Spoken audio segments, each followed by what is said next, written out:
Hello दोस्तों, science knowledge के एक नए वीडियो में आपका स्वागत है।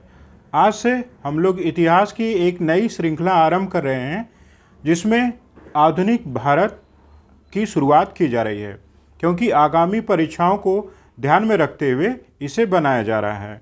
परीक्षाओं में देखा गया है, जैसे कि आप जानते भी हैं, कि आधुनिक भारत से सबसे अधिक प्रश्न आते हैं। इसीलिए हम लोग आज से आधुनिक भारत की शुरुआत करेंगे और श्रृंखलाबद्ध अध्ययन इसका शुरू से अंत तक किया जाएगा। तो चलिए शुरू करते हैं आधुनिक भारत का इतिहास। आधुनिक भारत का इतिहास की शुरुआत आपको पता ही है कहाँ से होता है। जब भारत में मुगलों का पतन हो जाता है और यूरोपीय कंपनियों का आगमन हो जाता है, होना आरंभ होता है, तो वहीं से हम लोग अपने इतिहास की शुरुआत भी करेंगे। भारत में यूरोपियों का आगमन, तो ये आगमन क्यों होता है, इसके पीछे बहुत कारक उत्तरदायी थे, बहुत से रीजन्स थे, उनको भी जानने की हम लोग कोशिश करेंगे। 15वीं सदी का जो यूरोप था वो बहुत ही परिवर्तन का युग था। 15वीं सदी का जो यूरोप था उसमें बहुत अधिक परिवर्तन हो रहे थे। राजनीतिक बदलाव, सामाजिक बदलाव सब हो रहा था, क्योंकि वहाँ पर पुनर्जागरण हुआ। पुनर्जागरण ने पुराने अंधविश्वासों को तोड़ा, लोगों में उद्यमिता भर दी, लोगों में साहस भर दिया। और सबसे बड़ी बात है, वहाँ पर जो पुरानी सामंती व्यवस्था थी, पुनर्जागरण ने उसका अंत कर दिया और इससे पूंजीवाद का विकास होता है। पूंजीवाद का अर्थ आपको पता ही है। पूंजीवाद जो खुली प्रतिस्पर्धा की बात करता है, खुले बाजार की बात करता है और निजी पूंजी की बात करता है। जब पूंजीवाद का विकास यूरोप में होता है बहुत तेज़ी से, तो आप देखेंगे वहाँ पर निजी उद्यम का विकास होता है, निजी कंपनियों का विकास होता है और निजी कंपनियां एक दूसरे से प्रतिस्पर्धा करना लग जाती हैं। इसी प्रतिस्पर्धा के क्रम में वो नए बाज़ारों की खोज करती हैं। नए बाज़ारों की खोज के लिए वो अलग अलग देशों में जाती हैं अपनी कंपनियों को लेकर के। तो वहाँ पर आप देखेंगे जब वो दूसरे देश जाती हैं व्यापार करने, तो वहाँ की स्थिति परिस्थितियों को देखकर धीरे धीरे दूसरे देश को उन्होंने अपना उपनिवेश बना लिया। इस तरह से उपनिवेशवाद की भी शुरुआत हो जाती है। उपनिवेशवाद क्या होता है आपको पता ही है, कि जब एक देश दूसरे देश के आर्थिक संसाधनों पर अपने हित के लिए कब्जा कर लेता है, अपने हित के लिए उसका प्रयोग करता है, तो उसी को उपनिवेश कहते हैं। और यही पूंजीवाद से आप देखेंगे उपनिवेशवाद का जन्म होता है और उपनिवेशवाद धीरे धीरे साम्राज्यवाद को जन्म देता है। साम्राज्यवाद क्या होता है आपको पता ही है, जब कोई दूसरा देश किसी अन्य देश पर उसके राजनीतिक आर्थिक संसाधनों पर पूरा अधिकार कर लेता है, एकाधिकार कर लेता है और उसे अपना साम्राज्य बना लेता है, तो उसी को साम्राज्यवाद कहते हैं। तो आप देखेंगे ये 15वीं सदी में जो पुनर्जागरण था उसने पूंजीवाद को जन्म दिया, पूंजीवाद ने उपनिवेशवाद को और उपनिवेशवाद ने साम्राज्यवाद को जन्म दिया। इसी क्रम में आप देखेंगे कि बहुत सी यूरोपीय कंपनियां भारत में भी आई व्यापार करने और भारत को भी अपना उपनिवेश बना लिया था। और इसी समय बहुत सी वैज्ञानिक खोजें भी हुई, जैसे दिशा सूचक यंत्र का खोज हुआ, जिसे कुतुबनुमा भी कहा जाता था। दिशा सूचक यंत्र की खोज से आप देखेंगे कि नाव से यात्रा करना सरल हो गया और बड़ी बड़ी दूर तक की यात्राएं अब आसानी से की जा सकती थी। और यही समय था जब जहाजरानी और नौ परिवहन के क्षेत्र में भी काफ़ी अनुसंधान होते हैं और विशेष प्रकार के जहाज़ों की भी बनाए जाने लगी, जो कि हवा के चाल के आधार पर भी गति कर सकती थी। नक्शे का विकास होता है और इससे दुनिया का मैप भी धीरे धीरे बनने लगा और स्पष्ट होने लगा कि नए मार्गों की खोज करना आसान हो गया। धीरे धीरे नए मार्गों की खोज करना आसान हो गया। तो आप देखेंगे इसी क्रम में पुर्तगाल, स्पेन ने नए मार्गों की खोज के लिए बहुत सी समुद्री यात्राएं की और भारत का भी मार्ग उन्होंने ढूंढ लिया। और सबसे बड़ी बात है, जब प्रतिस्पर्धा आरंभ होती है तो सबसे पहले यूरोप पर वेनिस और जेनेवा का एकाधिकार था। यूरोप के व्यापार पर वेनिस और जेनेवा का अधिकार था। तो जब नए राज्य उदित हुए, जैसे स्पेन हुआ, फ्रांस हुआ, ब्रिटेन हुआ, तब ये इन लोगों के एकाधिकार को तोड़ना चाहते थे और अपने व्यापारिक हित को आगे बढ़ाना चाहते थे। यूरोपियों का एक और स्वार्थ था, एक और हित था, जिसको आप 3G शॉर्ट में कहते हैं। 3G का मतलब होता है गॉड, ग्लोरी और गोल्ड। गोल्ड तो मतलब इकोनॉमी, ग्लोरी मतलब वो अपने जातीय सर्वश्रेष्ठता से ग्रसित थे, वो अपने आप को बहुत ही सभ्य और श्रेष्ठ मानते थे, और वो उनका कहना था कि हमें और लोगों को भी संस्कृत करना है, सभ्यता सिखाना है। और दूसरा वो गॉड, यानी उस समय ईसाई धर्म का प्रचार प्रसार भी उन लोगों को करना था। इसीलिए भी आप देखेंगे कि उनके पास धार्मिक उत्साह भी था, गोल्ड यानी आर्थिक उत्साह भी था, और साथ साथ नृजातीय उत्साह भी था। नृजातीय अपने आप को जातीय रूप से श्रेष्ठ मानते थे।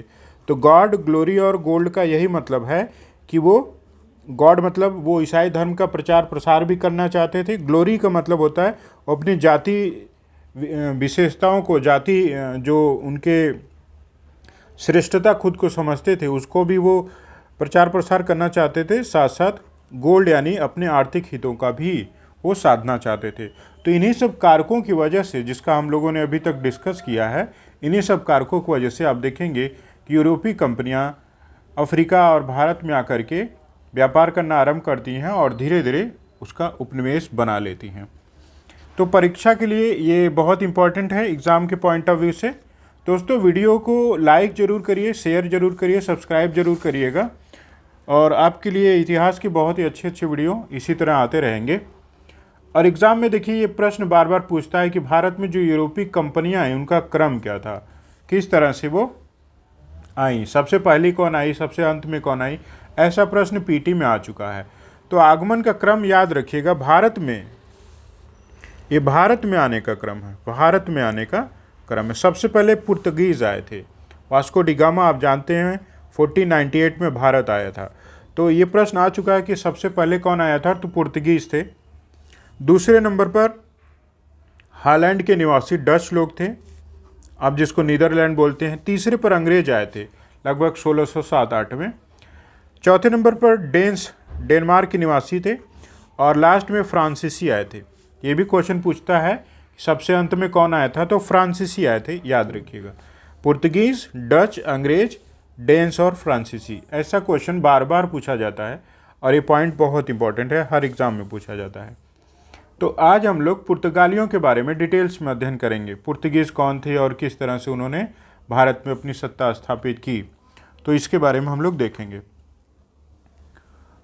सर्वप्रथम केप ऑफ गुड होप होते हुए, केप ऑफ गुड होप आप जानते ही हैं कहाँ पे है, दक्षिण अफ्रीका का जो लास्ट पॉइंट है सबसे दक्षिण में, उसी को केप ऑफ गुड होप कहते थे। पहली बार आप देखेंगे कि उसकी खोज पुर्तगालियों ने ही की थी। वहाँ से होते हुए 17 मई 1498 को वास्को डी गामा भारत आया, भारत के केरल के कालीकट पहुँचा था। तो भारत आने वाला सबसे पहला पुर्तगाली वास्को डी गामा था, ये तो सब जानते हैं। लेकिन कब आया था, ये क्वेश्चन बार बार पूछा गया है। तो 17 मई 1498 आपको याद होना चाहिए, यहाँ से क्वेश्चन बार बार आता है। पुर्तगालियों का जो मंतव्य क्या था, क्या मंशा थी, तो सबसे बड़ी मंशा थी यहाँ पर व्यापार करना, भारत में व्यापार करना और ईसाई मत का प्रचार प्रसार करना। और भारत पर अरबी व्यापारियों का कब्जा था इस समय। जो अरब के व्यापारी थे, भारत से बहुत बड़े पैमाने पर इनका व्यापार चलता था, और हिंद महासागर पर भी अरब व्यापारियों का ही अधिकार था। तो पुर्तगालियों के एक और लक्ष्य था कि इन अरब व्यापारियों को किसी तरह से भारत के व्यापार से भी हटा दिया जाए, और हिंद महासागर पर इनका जो एकाधिकार है वो भी कब्जे में कर लिया जाए। पुर्तगाल का एक शासक था जिसका नाम था प्रिंस हेनरी, उसने द नेविगेटर की उपाधि धारण की थी। उसने पुर्तगाल के व्यापार को बढ़ाने के लिए और दूसरे देशों में पुर्तगाली कंपनियों को भेजने के लिए बहुत बड़ा रोल प्ले किया था, बहुत अधिक उसने प्रोत्साहन दी थी। इस समय भारत की स्थिति कुछ अच्छी नहीं थी। सबसे बड़ी कमजोरी भारत की थी, भारत में नौसेना का विकास ठीक से नहीं हुआ था। और यहाँ पर आप देखेंगे उत्तर भारत में जो राज्य थे छोटी छोटी शक्तियों में डिवाइड हो चुके थे और आपस में लड़ा करते थे। मुगल साम्राज्य भी सुगठित नहीं हो पाया था। पानीपत आप जानते हैं, पानीपत की लड़ाई 1526 में होती है, तब मुगल साम्राज्य की स्थापना होती है।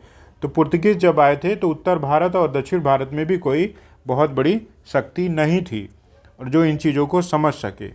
तो इस रूप में पुर्तगीज भारत में धीरे धीरे सफल भी हो जाते हैं। इसके बाद हम लोग देखेंगे वास्को डी गामा जब भारत आया तो कालीकट के राजा थे जमोरिन, उन्होंने इनका स्वागत किया और भारत में व्यापार करने की अनुमति दे दी। तो व्यापार करके जब वास्को डी गामा भारत गया तो सब खर्चे जोड़ करने के बाद भी वहाँ पर जब मसालों को बेचा उसने तो उसको 60 गुना से अधिक लाभ हुआ। तो ये सब चीज़ यूरोप के लोग जानते थे, पुर्तगाल के लोग जानते थे और लाभ कमाने, पैसा कमाने को लोगों की लालसा बहुत अधिक थी। तो आप देखेंगे इसीलिए बहुत अधिक कंपनियां भारत धीरे धीरे आने लगी व्यापार करने के लिए। 1500 ईस्वी में पुर्तगालियों का दूसरा दल भी भारत आया था जिसका नेतृत्व अल्वारेज कैब्रल ने किया था। 1502 में वास्को डी गामा पुनः भारत आया था। तो वास्को डी गामा कुल 3 बार भारत आया था, एक बार गवर्नर के रूप में भी आया था, हम लोग उसको आगे पढ़ेंगे। पुर्तगालियों ने भारत में अपनी पहली फैक्ट्री कोचीन में स्थापित की थी। ये बार बार क्वेश्चन पूछा जाता है, पुर्तगालियों की पहली फैक्ट्री कहाँ स्थापित थी? तो पहली फैक्ट्री उन्होंने केरल के कोचीन में ही स्थापित की थी। 1505 में पुर्तगाल सरकार ने भारत में गवर्नर नियुक्त किया। पुर्तगाली गवर्नरों की नियुक्ति 1505 में पुर्तगाल सरकार ने की थी। पहला गवर्नर कौन था? ये बार बार क्वेश्चन पूछा जाता है। प्रथम पुर्तगाली गवर्नर कौन था? तो उसका नाम था फ्रांसिस्को डी अल्मेडा। तो अल्मेडा प्रथम गवर्नर था, प्रथम पुर्तगाली गवर्नर था। तो ये बार बार क्वेश्चन पूछा जाता है दोस्तों कि प्रथम पुर्तगाली गवर्नर कौन था? तो आप किसको बताएंगे? Francisco de Almeida. इसके कार्यों के बारे में भी पूछा जाता है। तो अल्मेडा को ये निर्देश दिया गया था कि सबसे पहले आप अरबी व्यापार को समाप्त कीजिए और हिंद महासागर पर कब्जा कर लीजिए। तो फ्रांसीसियों की जो नीति थी, फ्रांसीसी सरकार की जो नीति थी, इसी नीति को ही ब्लू वाटर पॉलिसी कहा जाता है या नीले पानी की नीति कहा जाता है। आप देखेंगे ये क्वेश्चन तो बार बार पूछा गया, नीले पानी की नीति किस कंपनी की थी या कौन लोगों ने नीले पानी की नीति अपनाया था? तो आप बताइएगा। पुर्तगीज़ ने ऐसा किया था। तो आप देखेंगे इसमें सफल हो जाते हैं। बाद में वहाँ पर हिंद महासागर पर कब्जा भी लोगों का हो जाता है, एकाधिकार भी हो जाता है और जो लोग हिंद महासागर में नाव चलाते थे उनसे पैसा लेते थे। इस व्यवस्था को आप देखेंगे कि कार्टेज व्यवस्था कहा जाता था। आगे हम लोग पढ़ेंगे। इनसे कोच्चि में फैक्ट्री का दुर्गीकरण कराया था। अल्मेडा ने क्या किया? कोच्चि में फैक्ट्री का दुर्गीकरण किया था और इसने 1505 में ही एन्नानोर में अपनी दूसरी फैक्ट्री का निर्माण भी कराया था। तो फ्रांसिस डी अल्मेडा का कोई बहुत बड़ा काम नहीं था, अभी इसने शुरुआत ही की थी। लेकिन एग्ज़ाम के पॉइंट ऑफ व्यू से देखा जाए तो सिर्फ यही पूछा जाता है कि प्रथम पुर्तगाली गवर्नर कौन था? तो फ्रांसिस डी अल्मेडा था और इसी समय नीले पानी की नीति भी लागू हुई थी जो कि पुर्तगाली सरकार की नीति थी। ये पॉइंट आपको क्लियर होना चाहिए। इसके बाद गवर्नर दूसरा जो बन के आता है उसका नाम था अल्फांसो डी अल्बुकर्क। अल्बुकर्क बहुत ही महत्वाकांक्षी था और यही भारत में पुर्तगीज सत्ता का वास्तविक संस्थापक था। तो इसका समय 1509 से 1515 तक था। भारत में पुर्तगीज सत्ता का वास्तविक संस्थापक अल्बुकर्क ही था। अल्बुकर्क। तो बार बार ये प्रश्न पूछा जाता है कि पुर्तगीज सत्ता का वास्तविक संस्थापक किसे कहते हैं? तो आप बताइएगा अल्बुकर्क को ही कहते हैं। इसने क्या क्या काम किए सबसे पहले हम लोग उसको देख लेते हैं। तो 1510 में इसने बीजापुर के सुल्तान से गोवा जीत लेता है। बीजापुर के सुल्तान को इसने पराजित कर दिया और गोवा पर अधिकार कर लिया था। गोवा पर अधिकार क्यों कर लिया? क्योंकि गोवा बहुत ही सामरिक महत्व का था और ये प्राकृतिक बंदरगाह भी था और इसका इसने किलेबंदी कराई। ऐसा इसलिए कि गोवा पर जिसका अधिकार हो जाता था पूरे मालाबार के व्यापार पर नियंत्रण कर सकता था, समुद्री व्यापार पर नियंत्रण कर सकता था और यहाँ से साउथ इंडिया और जो हिंद महासागर में व्यापार होते थे वहाँ से निगरानी भी कर सकता था। इसलिए गोवा का बहुत बड़ा महत्व था। आप देखेंगे पुर्तगालियों ने इसको जीत लिया और अंत तक इस पर कब्जा किए रहे। लास्ट में आप देखेंगे भारतीय सेना 1961 में जाके इनको हटाती है वहाँ से सरदार पटेल जी के कहने पर भी ये गोवा छोड़ने को तैयार नहीं होते हैं। हिंदू महिलाओं के साथ विवाह की नीति अल्बुकर्क ने अपनाई थी। क्वेश्चन पूछा जाता है कि भारतीयों से विवाह करने की नीति किस पुर्तगीज गवर्नर ने अपनाई थी, तो अल्बुकर्क ने अपनाई थी ताकि इनका पॉपुलेशन भारत में बढ़ सके। इसने सेना का निर्माण किया था जिसमें भारतीयों को भी शामिल करने की योजना इसने बनाई थी।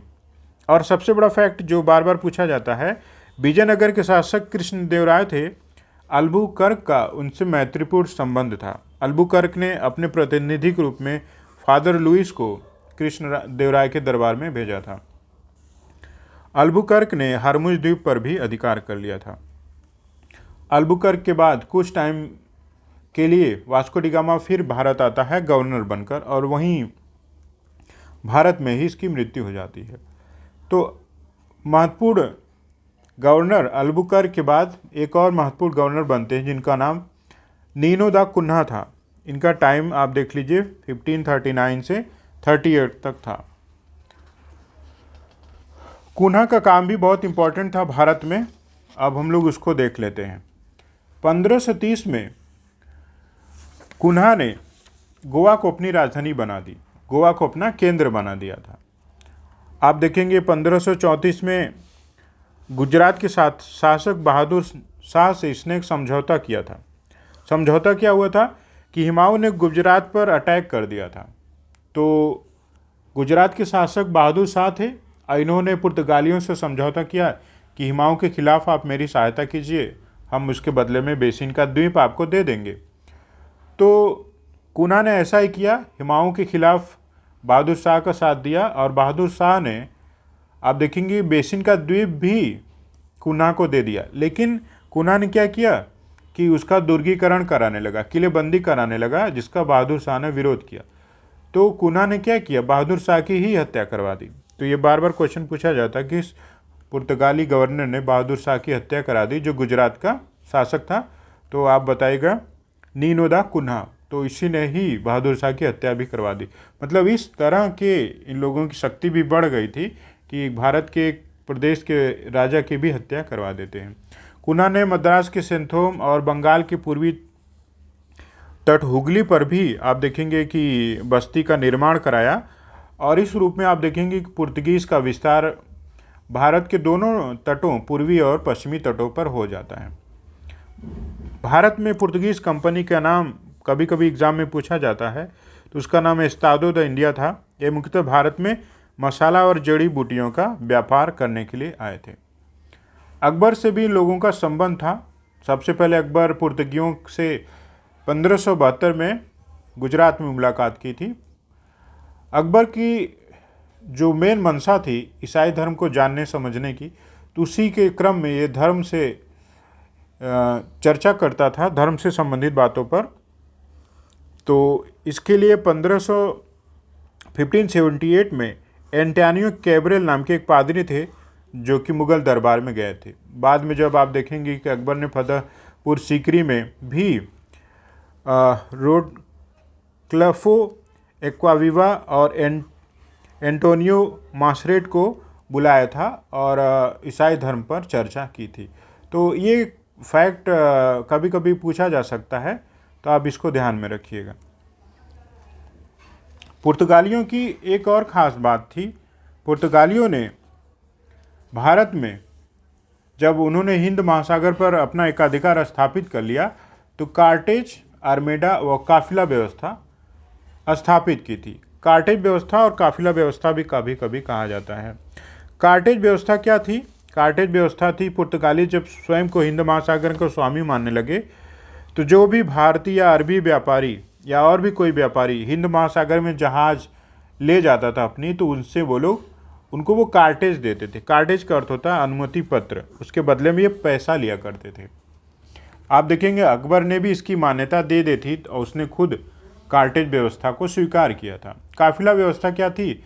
तो जो भी व्यापारी, भारतीय और अरबी व्यापारी जहाज़ से जाते थे, तो उनकी सुरक्षा के लिए पुर्तगीज़ एक काफिला में अपनी सेना को भी भेज देते थे और दो काम करते थे। एक तो इससे बदले वो लोग पैसा लेते थे और कहते थे कि हम आपकी सुरक्षा के लिए हैं। दूसरा, ये निगरानी भी क्या करते थे कि ये कोई ऐसा काम न करे जो पुर्तगालियों के हित में न हो। तो कार्टेज व्यवस्था और काफिला व्यवस्था आपको समझ में आ गई होगी। परीक्षा में पूछता है कि ये किसकी पॉलिसी थी, तो आप बताइएगा पुर्तगीज़ की व्यवस्था, पुर्तगालियों की पॉलिसी थी। कार्टेज मतलब होता है अनुमति पत्र, काफिला मतलब होता है सुरक्षा देना। काफिला मतलब होता था सुरक्षा देने के लिए वो क्या करते थे, अपनी सेनाओं को जहाज़ों के पीछे लगा देते थे। तो आप देखेंगे धीरे धीरे पुर्तगालियों का पतन भी हो जाता है। डच आते हैं, इनको भारी नुकसान पहुंचाते हैं। डचों ने पुर्तगालियों को दक्षिण पूर्व एशिया से भी बाहर कर दिया, मलक्का से भी छीन लिया।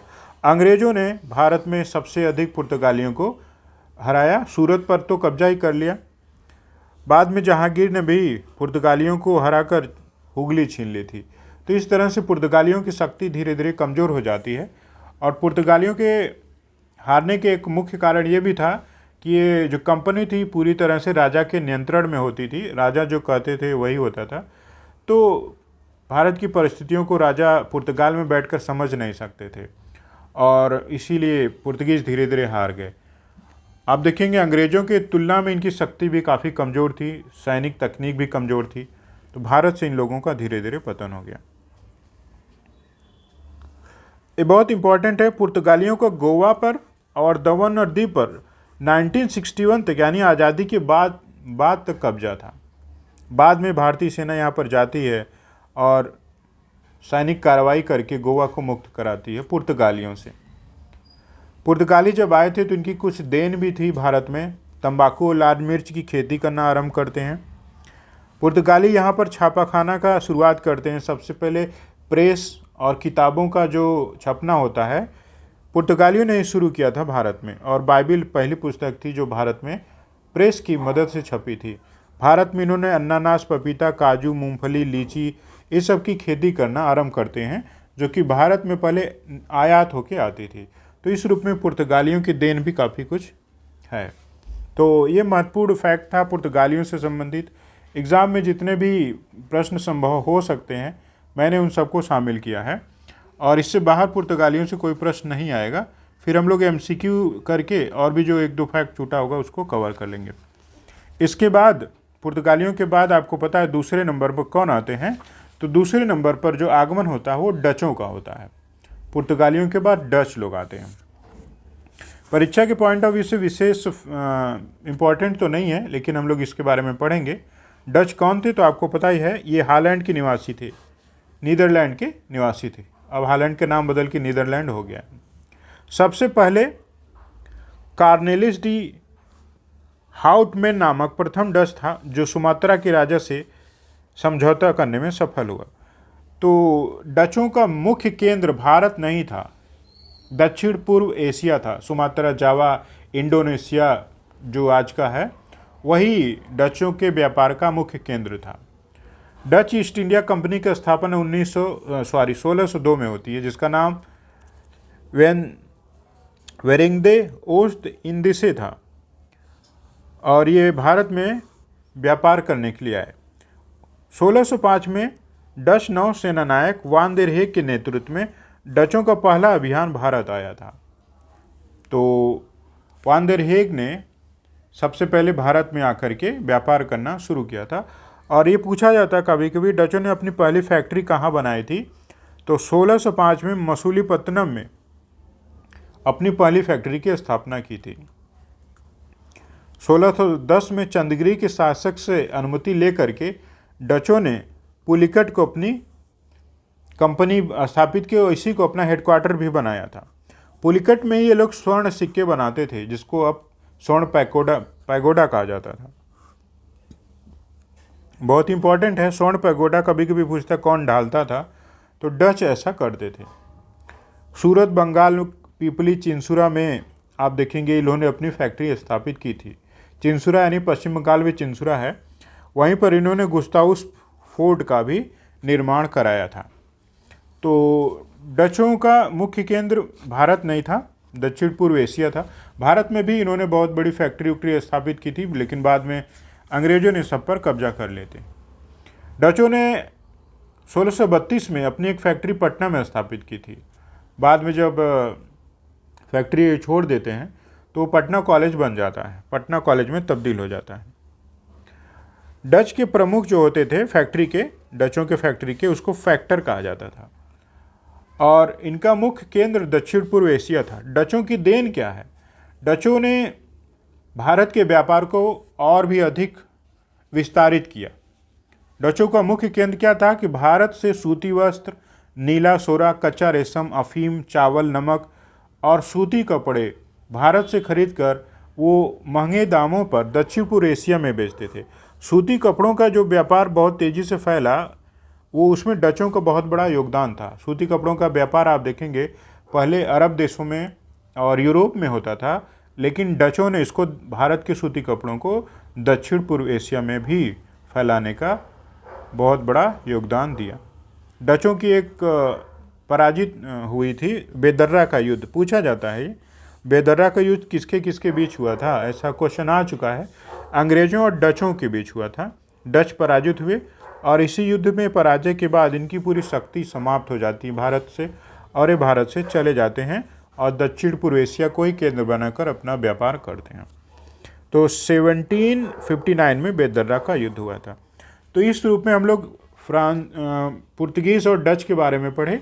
अगले क्लास में दोस्तों हम लोग अंग्रेज और अन्य जो यूरोपीय कंपनियां थी उसके बारे में पढ़ेंगे। तो इस क्लास को ज़रूर आप लाइक करिएगा और अपने दोस्तों में शेयर करिएगा, सब्सक्राइब चैनल को ज़रूर करिएगा। मिलते हैं हम लोग अगले वीडियो में। Thank you.